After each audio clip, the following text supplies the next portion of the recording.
Don't tie confidence to image. Don't tie your confidence to image. Don't tie confidence to image. Okay. Now, some of you, this is super basic, right? We'll go deep, but this is a really basic one. And that is, a lot of people tie their confidence to what? To image. Like, how do I look? Like, this is that old thing. It's like, oh, well, if you're not in the perfect body weight or the perfect size jeans, or you don't have six-pack abs, or you hate your hair that day, or, something in terms of your image is not what you want, then what ends up happening is you lessen your sense of self and you feel like your confidence is lowered. And this is happening in not just physical manifestations for a lot of people, like, well, I don't like my body, Brendon, so I'm lacking confidence. I'm like, why is your confidence tied to your body? Or they say, well, Brendon, I'm embarrassed by, my website. It's not as nice as other people, so I've lost confidence in my dream. I'm like, why is your confidence tied to your website? Oh, Brendon, we just got divorced, and it's embarrassing when I walk the dog because I'm not with my husband anymore, and I know what the neighbors are thinking, so I just feel like I'm lacking confidence. I'm like, why is your confidence tied to what you look like when you are walking a dog? There's all these things. Or Brendon, I don't know. I'm so embarrassed. My Instagram thing is, I only have 55 followers, and it's so embarrassing. I'm like, why is your confidence tied to the number of followers? What we do is we externalize our confidence, and it causes so much pain. We got to change this deal, y'all. Listen, that's okay when you're in high school because you don't know better and you're immature. But everybody by the end of high school had better learned that confidence should not be tied to external measures or to perception of others based on our image. And I know where this is going to go with a lot of you because I've been blessed to coach so many people at high levels. I know some of you go, no, Brendon, you're totally wrong on this one. Because, listen, there was a time when, I was in terrible shape and I looked terrible. And then I took control of my health, Brendon, and I got better looking. I lost some of that weight, and I'm happy in my body, Brendon, and I am more confident because I am healthier. I'm, lean and mean and trim, and I feel good about that. I said, oh, well, if you think about it psychologically, your confidence didn't come from the fact that you are lean and mean now. Like, what? I said, the confidence came from that process. The confidence came from your willingness to get in and do it, your belief in your ability to figure out, and the fact that you showed up and you did it. The progress through the struggle gave you the confidence. The outcome, which you're celebrating, oh, well, Brendon, but I've lost this weight. I'm better. Here it is. Okay, that is what a high schooler does. Oh, this external thing, now I can be confident. I got an article on the front page of the student newspaper. Now I can be confident. It's like we get these external rewards or accolades, and we think it's the outcome that gives us confidence. But if that's your life, you'll never have the confidence that you really, really could have. Because guess what? Those external image things, the accolade, the award, how you look in the mirror, those things are going to change throughout the life. And you know it, because guess what? You're going to hit a certain look and you're going to want a different look. Or you're going to have a certain award and want a different award or a bigger award or a certain bank account and want the next level of bank account. Because those external things are always moving, if your confidence is rooted in those external things moving all the time, you feel like this all the time, right? A lot of your insecurities is because you're like trying to glom onto all these external things, image, right? These external things. And I want these external things, but they're not solid. And because they're not solid and they're always shifting, you don't feel solid and you feel like you're always shifting. And even though you've actually achieved some amazing things, you have the image things, you have the award things, you have the accolade things, you have the successes, you have a bigger bank account than you used to, you still don't feel confident in self. Why? Because you are attaching confidence to that outer thing and how it felt like in terms of image in the moment. You didn't give yourself the appropriate psychological credit and identity as a striver who strived, who knocked it out, who made it happen. You didn't reward the effort. Instead, you tried to celebrate the outcome. But because the outcomes are now shifting and shaping, and you want more and more, you always feel deficient and deficient. Because the outward, the image, I'm just using that word image, that image thing, the accolade thing, that success thing, it's moving so much. You have to understand this. It's why I know people who are literally 40s, 50s, and they still don't have confidence. And I know some of you are like, but wait a second, Brendon. Well, listen to this. I have a client. She's the cover of magazine type of person, right? Super famous. I'm working with her right now, taking her through CHPC. Just started a couple weeks ago with her.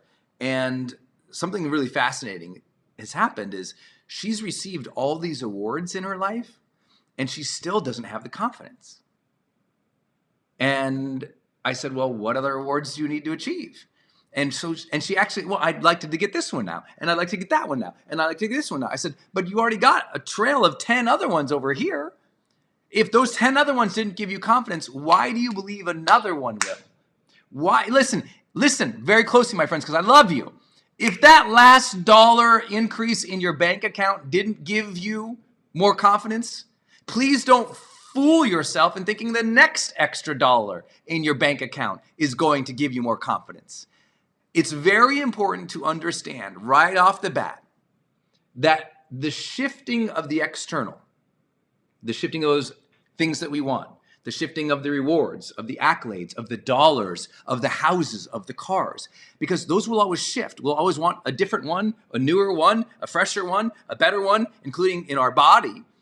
Then guess what? It's hard to ever feel fully competent or confident, to ever feel within like a sense of goodness. You've got to start rewarding yourself based on effort and not outcome. And I know many of you are aware of those very large sociological studies that have been done and replicated of children's self-esteem, right? Instead of like, good job, Johnny, that final picture won the best picture over the 7 other kids, instead of saying, externalizing his good job for that thing, instead, good job, Johnny. You kind of painted in your unique way. You worked hard at that. You spent a lot of time on this. In other words, we got to learn to reward our effort, not the image.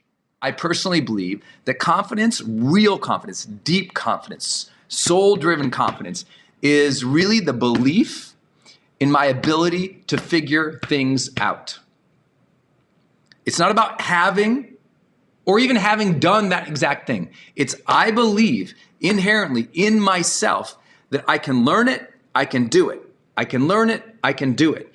And that belief and confidence in any given moment notice it doesn't say, I believe I look good. Could you imagine a kid with like broccoli growing out of his head? Look at this haircut. I mean, if I like literally rooted my confidence in how I appeared in my beginning videos when they were terrible, on stages when I'm not at my best, in the moments when I was trying to build a career and I had no idea what I was doing, that image stuff, I would have never gotten here. I just always believed in my ability to figure things out. But here's the thing I want you to know and just be thoughtful about. If you don't have confidence right now at the level you need to lead, serve, and earn at the next level, it is not based on what you have currently achieved right now.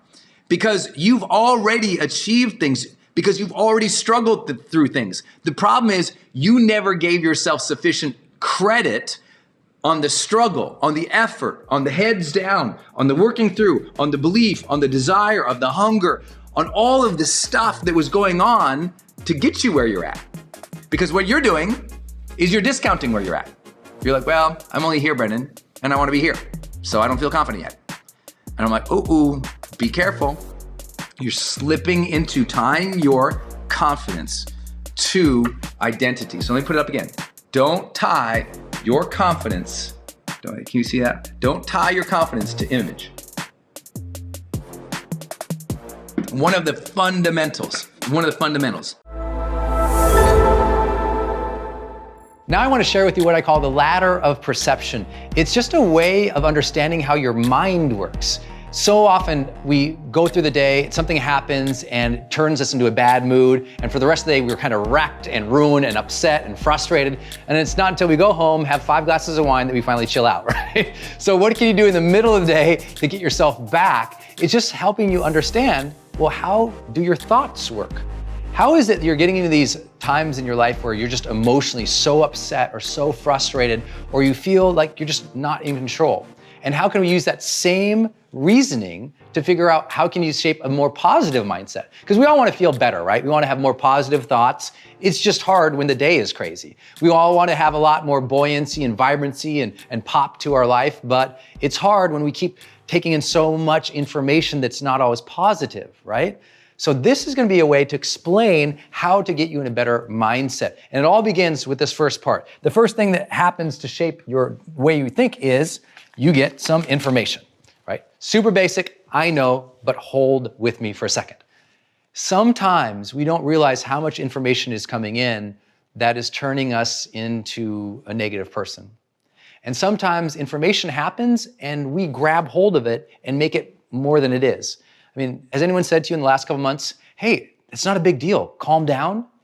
If they had, it's because there's this information coming in and you're grabbing it in a specific way that's turning your mind towards negativity. And I know this sounds very, very basic, but I promise we have to start with what's coming in, right? It's just that old saying, garbage in and garbage out. So what I tell people, if you want to have a healthy mind, first and foremost, pay attention to the information that is coming in. What are you consuming? What are you looking at? What are you watching? What are you reading? Who are the people who are around you? All of that is shaping your mind, which I know you already know. Here's the question. When's the last time you did sort of an assessment or an analysis of the people and the information coming in? Like, what blogs are you reading a lot? What do most of your emails seem to say? Who are the people who are around you? What's the emotion and the energy and the information they're giving you? I know this sounds really crazy, but I am so controlling of that in my life.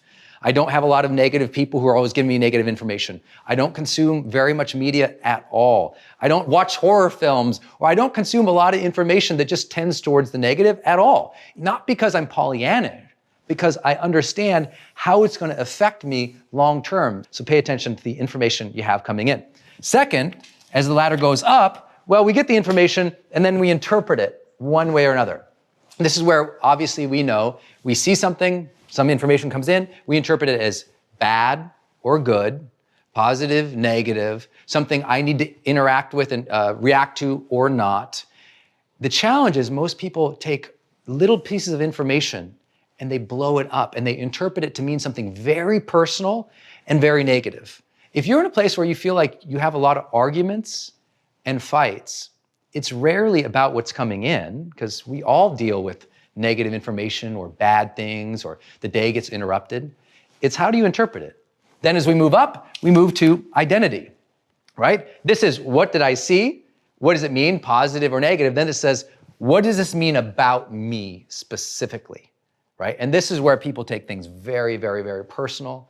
You know, someone comes in to work and says, well, I have some bad news. We're going to have to let some people go today. And then they interpret it, oh my God, this company's going to fail. Oh my gosh, I'm going to have to quit. Oh my gosh, I might get fired. Oh my gosh, what's going to happen in the future? And then identity. Here it is again. I failed again. Here it is again. I never seem to get good things from me. Here it is again. I just don't seem like I'm deserving of anything. And people take things at a personal level into their identity over a period of time. Now you can see how this ladder is building, because negative information can come in, you interpret it negatively, and then you take it personally negatively. And this is what happens to people. They don't realize little simple things. Someone cuts you off in traffic. How do you interpret that? See, when someone cuts me off in traffic, I go, oh, well, they didn't see me. Or, they were trying to get ahead here. Other people, you know what they do. They're like, that son of a, and they get completely angry. They completely freak out. They say, all drivers are horrible. I hate this commute. This sucks. And then they say to themselves, that I did it so personally, they say, you know what, I'm gonna get back at this person. I'm not going to be wronged. I'm not going to be disrespected. So they speed in front of them and cut them off because they took someone passing in front of them to be what? Disrespect to who they are. Because they're a person who always feels disrespected. And if you always feel disrespected, what are your thoughts going to be like? So you see how all this is starting to build to how you feel, and then it shapes what you intend in the world. What are you going to do? Right? Your mind is all focused towards this one simple set of questions. It's, what does all this information mean? How do I need to interpret it? Pay attention to it, not pay attention to it. Important, not important. Good, bad. Then we take it to us. What does this mean to me personally? What does it say about me as a human? What am I dealing with here? And then it ultimately shapes our intentions. So the next time you find yourself in emotional craziness, or you feel really upset, or you're saying, I don't know why I'm thinking this way, you can step it back. What did I hear?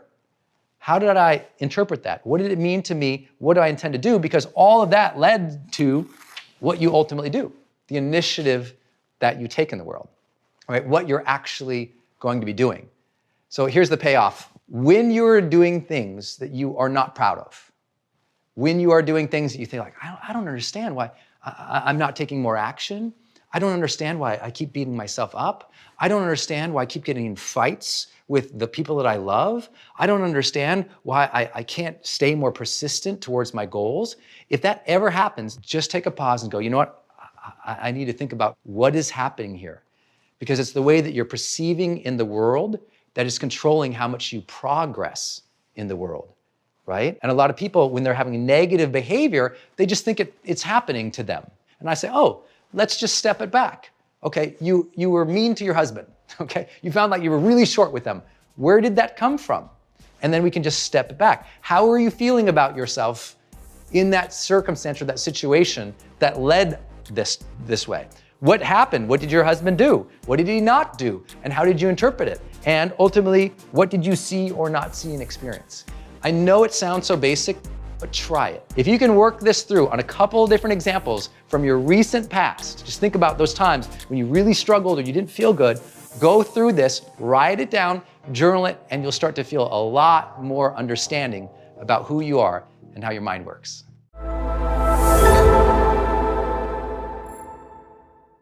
I call it the 3 E's.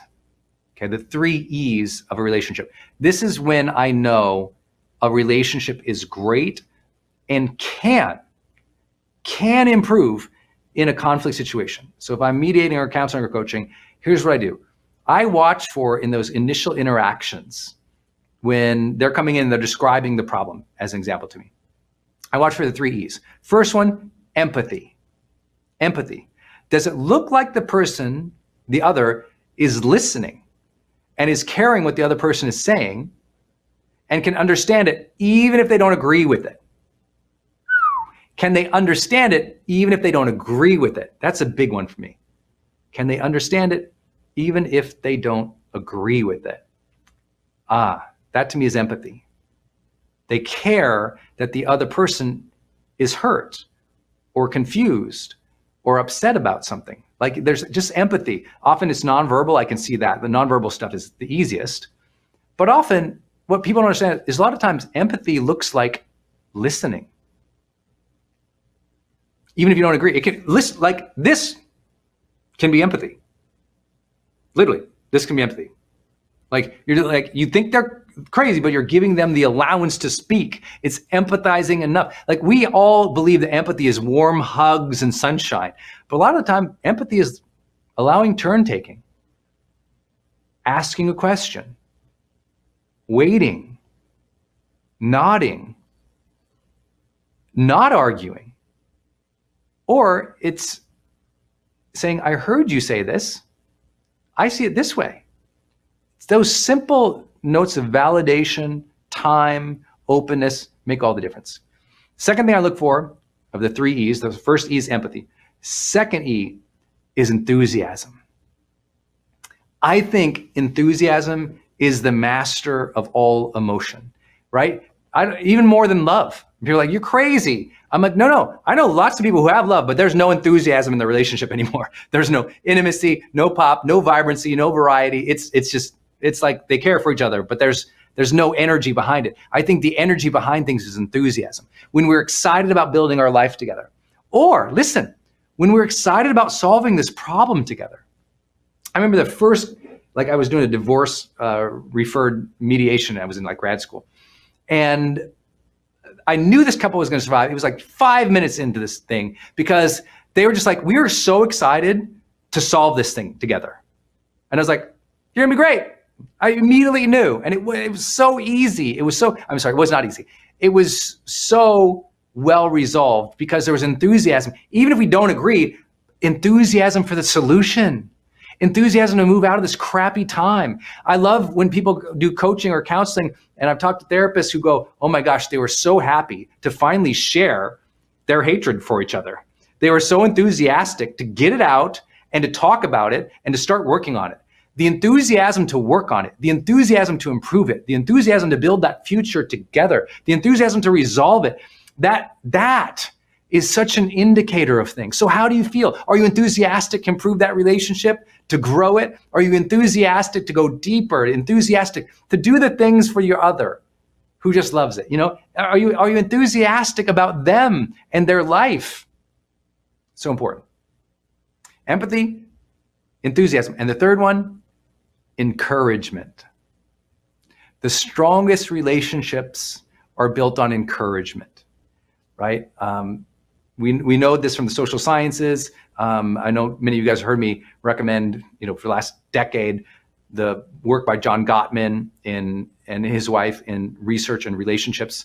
I love that work. And one of the critical things that came out of that was such a simple distinction that happy couples tend to praise each other 5 times more than they complain or negate. And whether that ratio is true in all relationships across all cultures is probably not super validated. But what I do believe is the simple way to break that down is encourage your partner a lot. A lot. Encourage them, cheer them on. They got a big day, do something. Look here, I got this on this laptop over here from Denise. Can I see that? You guys probably can't see this, dude. No, I'm not gonna show up. It's a Post-it note that she gave me 6 months ago. I still have it on my computer. It says, I love you, I appreciate you, I know you are doing big things. I love you, I appreciate you, I know you are doing things. It was just a Post-it note she put on my computer in a really particularly difficult week that I was having. And we're both pretty good about leaving little notes around for each other, especially when we're traveling or we'll be apart or something like that. But also throughout the day. She put something over there that she likes, or she does. I'm like, I love that. Good job. That's amazing. And we don't say that flippantly. We were like, that's great. That's amazing. We cheer each other on a lot. And I think that's huge. The ability to encourage one another is so vital. So vital. Okay, so the 3 things: empathy, encouragement, empathy, enthusiasm, and encouragement. I look for those, I watch for them. But listen, don't just look for them. Cultivate them. Cultivate them. And if you don't know how to do it, ask your partner. Be like, hey, how can I demonstrate empathy for you more? Hey, how can I bring some enthusiasm in this relationship? Hey, do you feel like I encourage you enough? What could I do better? Because ultimately, all these things we're talking about, remember, you have to do together. It's about the relationship first. You're going to build this life together. The most important phrase to me, if I was advising him, was you're co-creating your future together. Co-creation. People support what they create. You create it together and you support it together, and that's everything. So it's never I'm mad at you for this reason. It's we were in that situation, didn't seem to go good. What can we do better? It's the we story, not just the me story. It's the understanding that we must communicate together, plan together, and work together to build the ideal future together, to build the energy, co-create the energy together. These things matter, but they're open dialogues, and you don't have to be right, and they don't have to be right. You get a turn, they get a turn. You understand if they're not going to agree with you. You understand they're not. It's fluid, it's dynamic, and that's what makes a relationship great versus it has to be this way or it has to be that way, or we butt heads.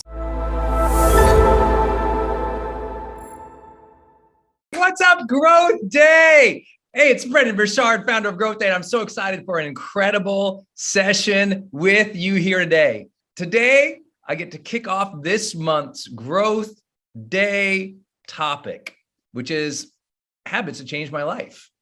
And you're gonna get to hear from every single Growth Day teacher and coach this month on this incredibly important and vital topic. You know, we're always trying to improve our lives, but life is hard. Things mess you up, people judge you, finances are hard, and you're always trying to be your best, but sometimes that ain't easy. And so I think developing habits of mind, body, spirit, productivity, service, love can really change your life. And I'll start this morning with a super funny story about just a life-changing habit of mine. You can see I'm in a new space this morning. I'm literally in a shared office right now. And I'll give you a play-by-play of like the last 41 minutes. 41 minutes ago, the power in my studio went out. I'm typing an email to, I think it's about 41 minutes. Yeah, 41 minutes if I'm doing the right math right. And I figure out about that time that, oh wait, no, it's the power to the whole house and my studio. My studio is in like our guest house. And, you know, I've got the broadcast camera you guys have all seen over the years. And, you know, it looks nice setup and everything. I'm typing an email to all the create accounts in GrowthDay about another promotion, and also just everything goes out. Now I know I got this live with you guys at the top of the hour, and I was like, okay, didn't expect that. Take a few deep breaths out, swear 5 times, stand up, and I go outside looking for what's happening. And like, is there someone out there? They've turned off the power. What's going on across the street? Because there's construction. And I'm looking around, I'm trying to, what's happening? Can't figure it out. Go into the house. And like I said, that whole house power seems out. Go to ask Denise, my wife, hey, do you know anything? Is someone doing anything with the house? There's no power. I'm live in like an hour. She's like, no, I don't know. And she'd just been getting out of the shower. She's like, I don't know. So I go blazing outside. I go look across the street. There's construction going on. I pick up the phone, call the project manager over there, and I go, did you guys just shut off the power? Is something going on? And we're doing this landscaping project. So I bolt over to there, ask the guys, are you digging? Are you digging anything? Have you hit power? No. And run back into the house. And Denise is like, hey, I just got a notice from PG&E. Power's out, but doesn't say anything about it. Just says, notice. It's kind of those texts that says, hey, your power might be out. We're like, yeah, we figured it out. So I go, okay. I think, okay, well, what am I going to do? I'm live at the top of the hour. So I thought, okay, well, it'll probably come back on. Yeah. Who's had that Zoom moment where your power went out and you just thought it'll come back on? Anyone else who just faith, you're thinking about it. Okay, power's going to come back on. I said, okay, but what if it doesn't? So I start packing up a spare laptop because my other laptop is connected to all the gear, right? Just in case it comes on, I've got that fancy camera and everything. I'm like, I'll hold out. And I run back inside. I said, okay, I'm going to drive into town and get in that shared office space that we know about. Hit up my assistant, say, can you book a space for me? I'm going to be going in. And then the project manager from across the street says, hey, it's not us. Got a notice from PG&E. And he sends me this audio that says, there will be no power till 1 o'clock, which I'm on Pacific time. So that's 3 hours away. But I got to be live with you at the top of the hour. So, okay. I listened to the thing. The audio says no power till 1 o'clock. The next text comes in from the project manager. Hey, I'm trying to come over to see if it's anything about your property, because he also worked on our property. I can't get in the gate. We have a gate at the beginning of our property that's powered. And so all of a sudden I realized I can't get in my car and drive down to the shared space because I can't get my car out of our property. The gate don't open. I'm like, oh my God. And this is where that first habit comes in. I take a deep breath anytime there's a huge interruption, and I take it as a personal challenge to be my best. Whatever challenge, whatever frustration, whatever awful is happening, I always take it as a personal challenge. Sometimes that personal challenge is accompanied by frustration, fear, doubt, upset, anger, grief. But the challenge is placed in my head. All right. I go, I'm going to get over that effing gate. I'm going to call me an Uber right now because I can get an Uber maybe pull up. I got 40. At this point, I'm like, I got 40 some minutes. I'm texting my team, telling them what's going on. I might be late. Cue up a couple songs, baby. I don't know what's going to happen. Cue up a couple songs. Throw everything in a backpack. Go jump over the gate. Texting with everybody about what's happening in case I miss. And, waiting on the Uber. Texting everybody, hop in the Uber. I'm immediately changing in the back of the Uber because I'm not wearing these clothes before our live cast, people. It's not like I wake up and I wear this shirt every day. Okay. So I got to throw the shirt on. So I'm changing the back of the Uber. The Uber guys, I'm like, how many naked people have you seen back here? He's cracking up. And I'm focusing on my breathing. And when I say I take it as a personal challenge to be my best, what that always means is, how am I going to get through this? What are the next steps? And how do I manage my emotions? And it's all about that. Okay. Next steps, manage these emotions. Next steps, manage the emotions. Breathe. And I want to tell you, again, it doesn't mean I'm not frustrated or I'm not upset. It's just it's a centering around the belief I will get through this. I will figure something out. And also, in a challenge to do my personal best, there's no attachment to the outcome. Here's what I mean by that. Okay, I'm in the Uber, I'm changing. I'm asking him to floor it. We're weaving through the streets. We pull up over here. I bolt out. I run into the place. I go, I'm Brendon Burchard. Do you have a room for me? They're like, oh, yeah. So we run back over here. We set up, if you could see it, on the way over, he sets me up, tells me what the Wi-Fi is. I go out into the shared spaces and they have these. Well, I got one extra one here because it's too big. I don't know what you call these things. Can y'all see what this thing is? I don't know what you call this thing. It's, you put magazines in it, I think. And they were on the shelves out there in the shared space. So I went and stole 3 of them. And that's what's elevating my laptop right now for a good angle. Grab those, throw them under the laptop, text my team. I'm here. I'm setting up. I run back out there. I get a napkin to wipe off all the sweat on my face from running and jumping the fence. And I put I have these in my little bag, these little oil control hoonannies. I don't know what you call these things. I'm sure. Oh, oil control film. Take this, get on the team 1 minute before we go live. I'm here. How does it look? And we're here, ladies and gentlemen. We made it happen. It's happening. It's happening. And here's the deal. If I didn't get here on time and you were all here and I wasn't here and the team had to announce in the chat, sorry, technical issue, Brendon couldn't make it, tried, we'll reschedule, I would have had 0 attachment to that outcome. Even if I was sprinting down the corridor and I got into the shared space and we logged on and the Wi-Fi was terrible and you couldn't see me and I had to call it a day, 0 attachment to it. It's not, does it go perfectly? The habit that changed my life was when I am interrupted, when something doesn't go well, I go, okay, gonna get through this. What are the next steps? Manage your emotion, kids. Don't be attached to the outcome.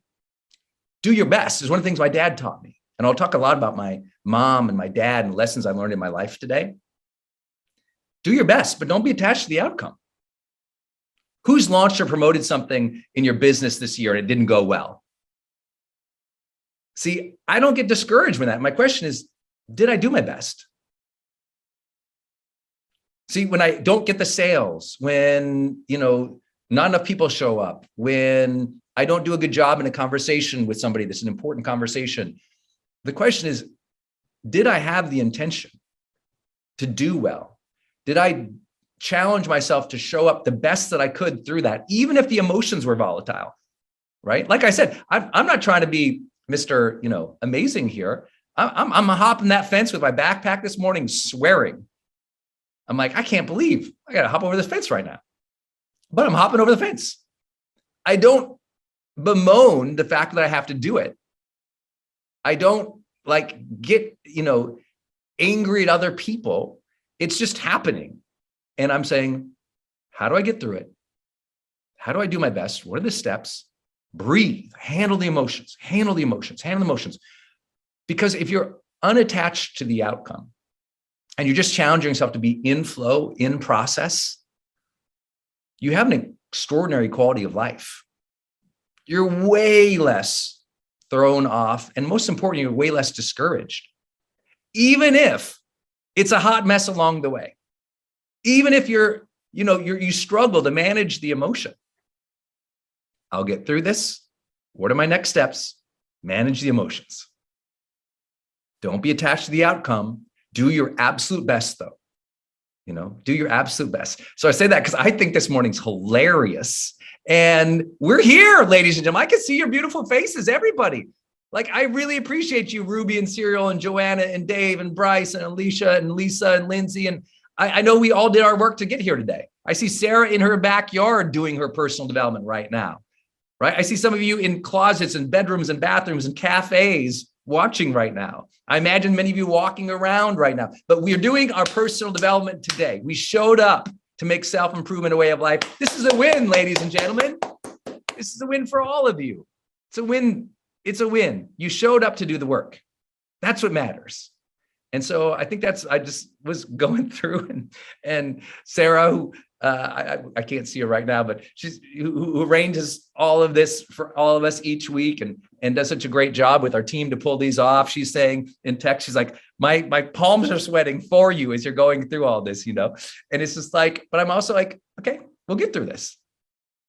I really want you to adopt this idea. And I hope you've taken some notes because I'm not just telling a funny story that happened this morning. This is a habit that changed my life.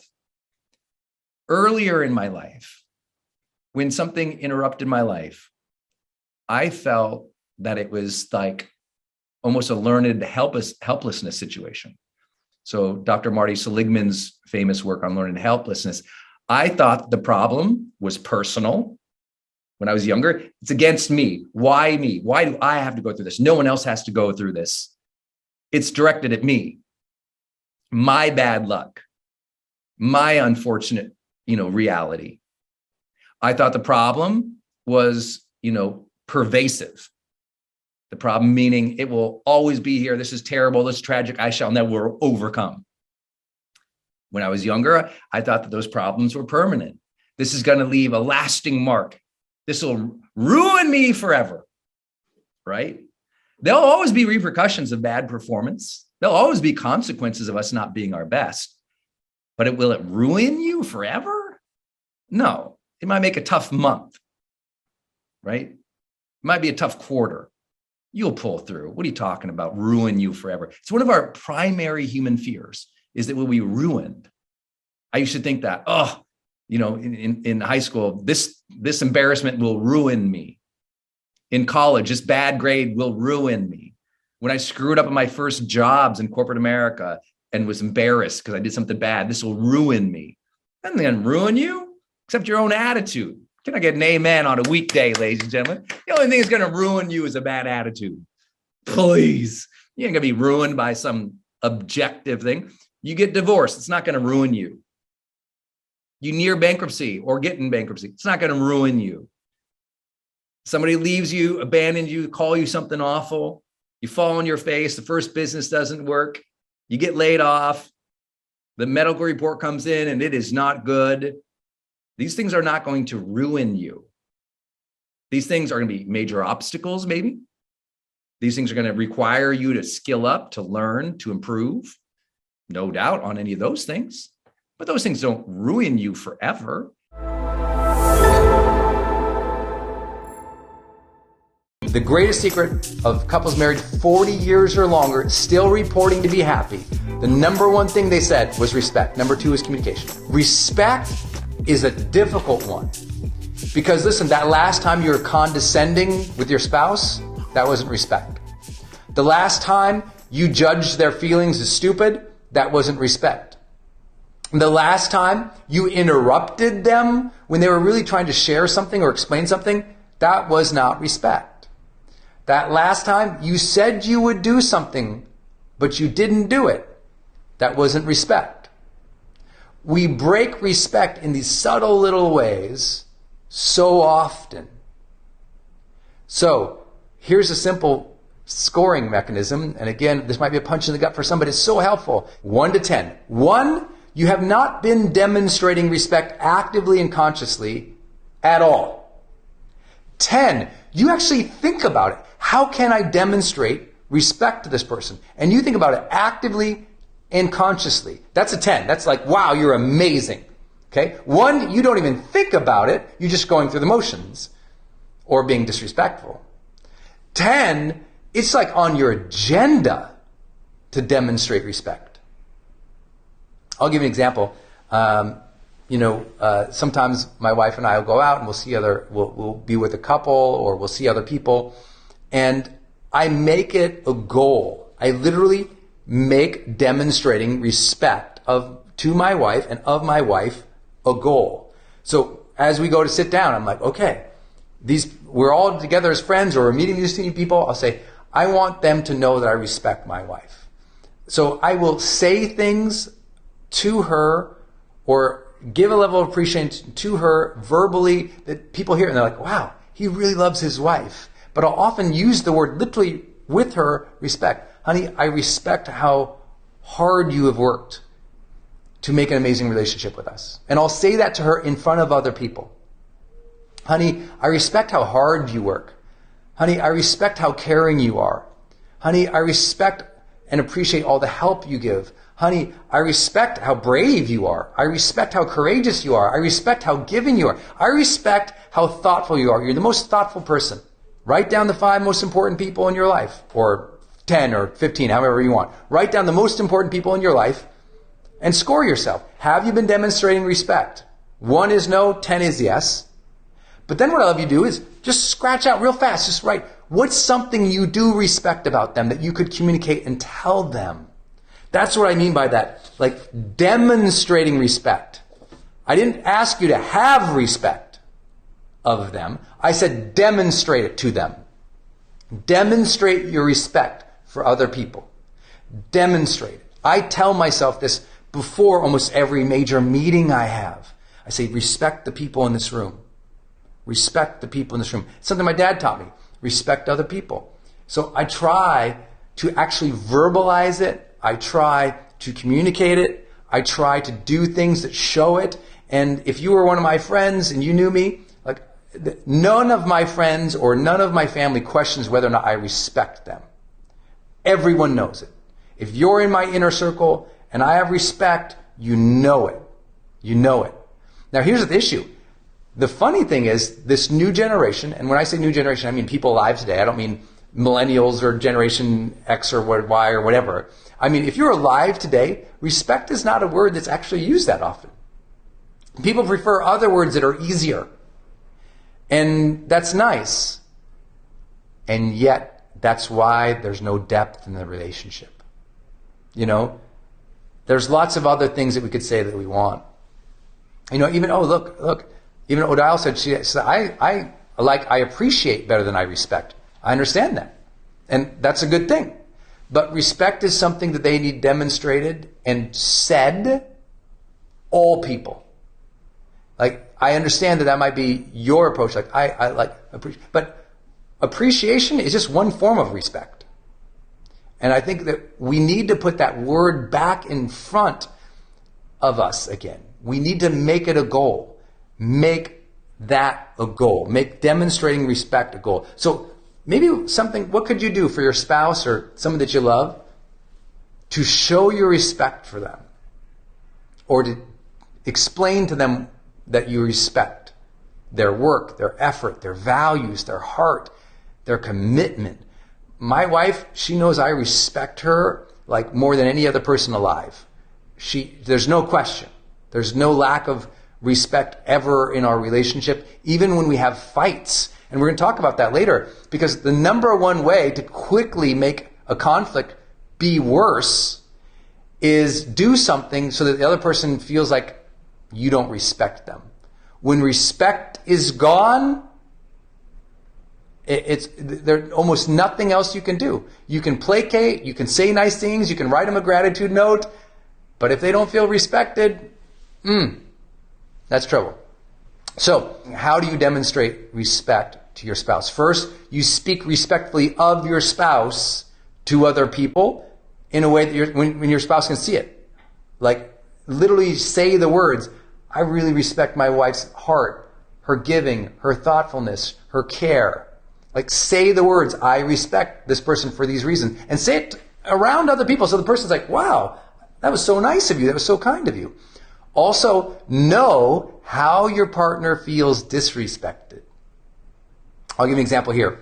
Like, because it's different, right? The way I feel disrespected is not the same way my wife feels disrespected, right? For me, I feel disrespected if I am sharing something, I'm right in the middle of like passionate sharing, and someone interrupts something, and they interrupt, and it's something that's kind of unrelated, and it's not like in line with what I'm sharing about passionately, so I feel interrupted and kind of like from a tangent, I feel disrespected. Now, I know many of you are going to say, but Brendon, take it easy, man. You don't have to feel disrespected about that. But that's my immediate impulse. It doesn't mean I freak out about it or go crazy. I'm just saying that to me, it's not a show of respect. Show of respect is cheering it on or jumping in the conversation or aligning with it and like creating something together. Now, for Denise,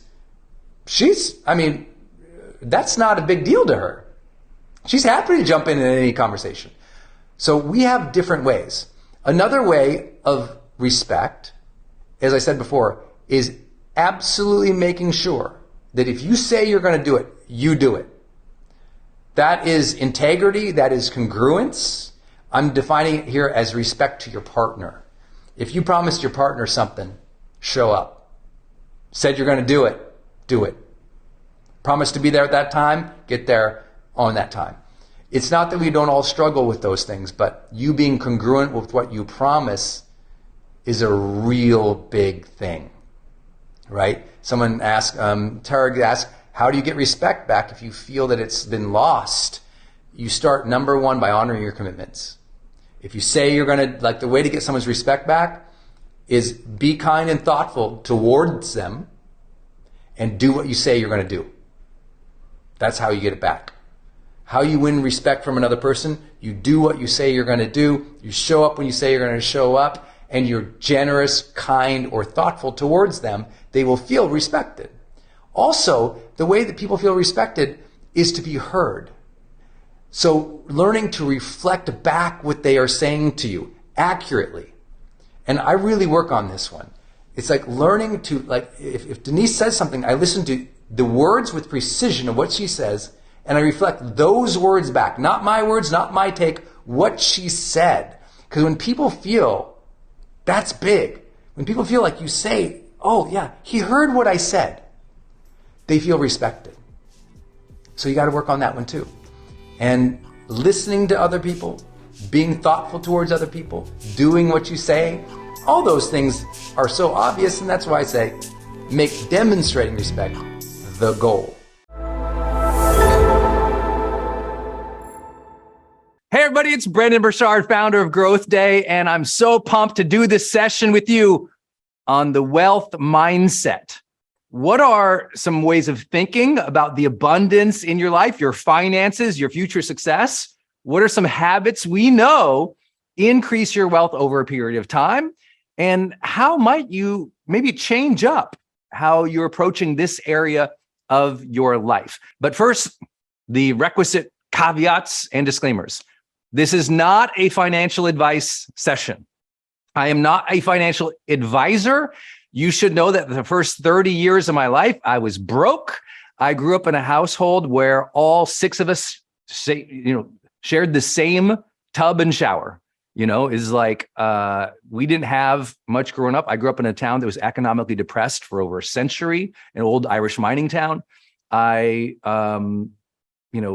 experienced watching my parents fight for every dollar and have to make everything last. I saw my parents struggle financially my entire life. And when I left for college, I was that kid who paid for college with a bunch of loans and 3 full-time jobs in college. And I was that guy who got the first job out of college. And it was like, to me, so much. I mean, it was like, wow. I was like, to me, I had made it. And what's interesting is a lot of people don't know when they've made it. So they're all just scratching and going and climbing, and they don't know when to feel good about their finances. And sometimes they get kind of trapped in this chase for money and ever increasing money without realizing sometimes life is just good. And you can really enjoy life at the level you are at as well. That's hard to imagine. But sometimes we have to say, okay, am I conflating wealth and money with happiness? Because remember I told you those first 30 years of my life, I was broke. I was also beyond happy. Isn't that weird? How many people have ever been happy and lacking in finances? Well, I would say a good 90% of people at any given time all around the world. So the blessings that we have to be in something like GrowthDay, to be able to afford this or access this, guys, I'm just here to share you. It's a real blessing to have you here. And it's a blessing that we get to even have this conversation openly. And I'm going to say today, ambitiously, it's okay if you want more than you had when you grew up. It's okay if you want more in your career. It's okay if you want a bigger bank account. It doesn't make you a greedy son of a, we have all these hooks about money and we get all upset about them. So I'm here to tell you today, we're going to address this conversation about wealth, about abundance, about success, and we're going to approach it optimistically. We're going to approach it transparently. We're going to approach it from a perspective of saying, it's okay to want more.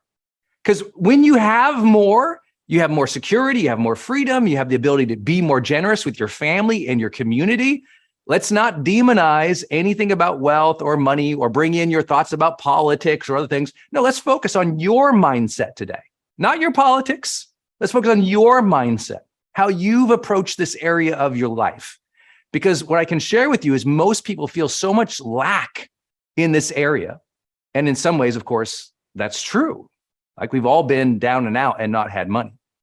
And we can also say, could I be happy regardless? It's an interesting thing. The little things in life about experiencing life in more richness will be the way I actually end today's conversation. So know that's coming. For some of you, like, oh my gosh, he's just going to get into the soft stuff about enjoying life. Just tell me how to make some money in crypto, Brendon. I'm like, that's not what this session is. Again, I'm not going to go tell you to do a bunch of investments and specifics, financial strategies. We've had that in GrowthDay. Pro members, you were able to access David Bach, the world's #1 personal finance coach, for an entire year. His training is in GrowthDay. So there's some great strategies there that I think will serve you. My job today is to look at your mindset and your habits that are preventing you from actually implementing the strategies, that are preventing you from doing some of the basics maybe you should do, and also probably stealing your joy. Because a lot of the way that people think about wealth is actually robbing them of abundance. Let me say that again. A lot of the ways that people think about wealth is actually robbing them from abundance. They're on this forever lack or need or greed or this money chasing thing, and they forget to enjoy life. And I can tell you that I've experienced that at different parts of my life, just like many of you have. But, I think living richly can be so simple, honestly. And I'll share my philosophies along the way, but I had a very rich experience this morning. I was in the shower. My wife had got some new, what was that? I had looked on. What was this thing? I had to take a note. I don't know what it is, but lavender eucalyptus body wash. I was rich. I was like, this is amazing. I stayed in the shower extra long. I enjoyed it. It felt so good. I was like, I made it. It didn't matter what the shower was like. Didn't matter where it was. It was probably like a $10 tub of body wash. And I was like, this is amazing. So sometimes you have to find what experiencing the good life means to you. This session and all of our sessions this month will be about that. What does living the good life mean to you? And so I'm going to start today, not teaching you my stuff, but encouraging you to do something very specific. I need you to define wealth for yourself for the next 3 decades. I love this activity. If you're in GrowthDay, bust open your journal or start taking some notes along with this session, or maybe share it in the chat. What does wealth mean to you this decade of your life, the next decade of your life, if you're blessed with it, the next decade of your life, if you're blessed with that too? Because this teaches you perspective. This helps you realize that what wealth means to you, probably right now, is unclear. Right? A lot of people really struggle with this. And I say, but you have a job? They go, yeah. I go, and you've been earning money? Yeah. You've been earning money a long time? Yeah. And you still don't know what wealth means to you. So a lot of personal development is about clarity.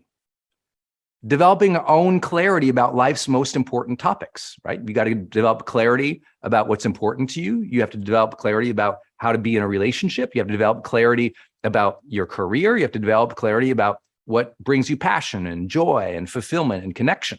Like clarity is the beginning.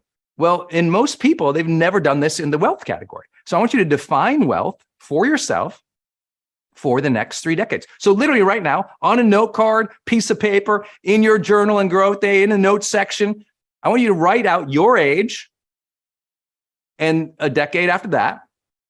And in that category, okay, what does wealth mean? Because sometimes at that moment in your life, it's like, oh, wealth this decade means buying my house, traveling a little bit more, taking care of my parents. Okay. Sometimes it means pay the bills, have groceries, keep the lights on. Been there. Sometimes it means, oh, you know what? I would like to buy a second house, a vacation home. I would like to buy a home for my parents. I would like to take care of them in retirement. Sometimes it means I want to travel the world. Sometimes it means I just want to experience things a little better. I want to move into a new community, or I want to start a business, or I want to invest in this thing. It means different things for people. What does it mean for you? Right? What does it mean for you? What does wealth mean for you the next 3 decades of your life? Now, I always tell people, avoid the trap of just picking some number, because most people go, I want to be a millionaire. I'm like, it's great. That means nothing. That means nothing. It's something on a piece of paper. What are you going to do with that? How are you going to live? That's where wealth is. Wealth is in our living experience, not in our bank account. Wealth is in our living experience, not in our bank account. I want you to have total abundance, massive amounts in your bank account. That would be wonderful. And I know a lot of people who have that, and they are miserable because they haven't done what we talk about here on GrowthDay. They haven't found what brings them alive. They haven't found deep connection with the relationships around them. They haven't, defined meaningful pursuits for themselves. They're not growing. And so they have the financial abundance, but they're not living a richness of life. Does this make sense to anybody? Hope this is helpful. But that activity alone, defining wealth, what it means for you this decade, the next decade, and the next decade. Let me bring how I thought about this. To me, a huge component of wealth, for me personally, is freedom. And when I talk about freedom, I talk about it in 3 specific ways, right? If you've read my book, The Motivation Manifesto, you kind of already know my philosophy. I think the primary 2 drivers of freedom for people that they want is, first and foremost, the freedom to be ourselves fully without all the self-doubt, negative criticism, bad thinking that makes us feel terrible or upset or shamed, and without the social pressure to conform and to be like other people. This is a fancy way of saying, be yourself. To me, freedom and being myself, that's wealth.